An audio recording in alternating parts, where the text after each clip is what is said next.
Essentiellement, si on veut, le génie de l'environnement va s'attarder à appliquer les principes du développement durable au développement humain. Donc, en fait, c'est d'assurer un développement humain dans un respect de l'environnement. Mon nom est Jean-Sébastien Dubé, je suis professeur ici en génie de la construction à l'École de technologie supérieure. J'ai une formation en génie civil. Donc, par la suite, je me suis spécialisé en génie de l'environnement, plus particulièrement en géotechnique environnementale.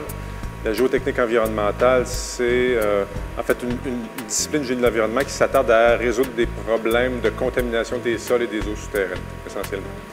Et dans la géotechnique environnementale, ce que je fais en particulier, c'est que je travaille sur la métrologie appliquée à cette discipline-là, donc la façon de mesurer les caractéristiques des sols contaminés, des sites contaminés, pour en fait prévoir les moyens de les réhabiliter.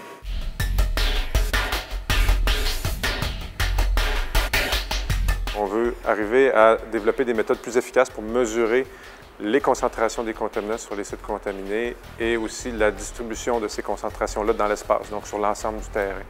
Donc on prend des échantillons, on les amène au laboratoire, on les analyse et on tire des conclusions sur la variabilité spatiale de ces concentrations, si on veut, sur l'ensemble du site.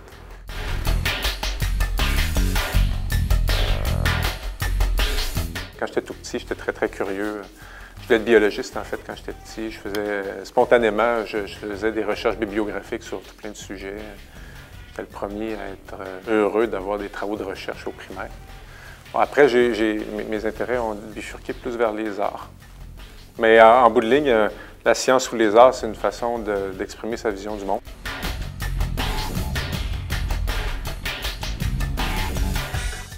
Bon, en fait, c'était un prof assez particulier. Il ouvrait ses cours avec une question et il nous demandait de discuter sur cette question-là. Évidemment, on avait eu des lectures à faire avant. C'est un peu une forme d'apprentissage par problème, si on veut, là.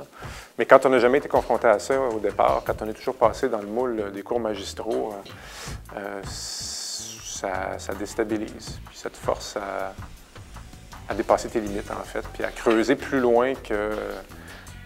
En fait, quand tu passes d'une question à une autre question, tout le temps, tu t'aperçois que, finalement, au bout de ligne, il y a des questions auxquelles on n'a jamais eu de réponse.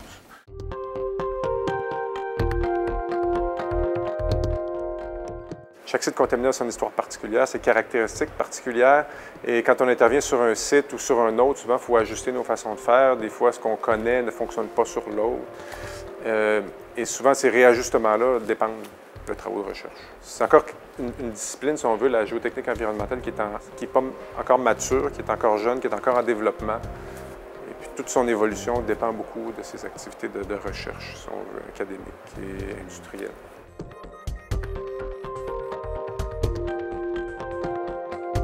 On a besoin de recherche académique, de recherche industrielle aussi, on ne peut pas le nier, pour développer des nouvelles façons, des nouvelles méthodes, des nouveaux procédés de traitement pour corriger, si on veut, l'état lamentable ou l'état dégradé de certains sites.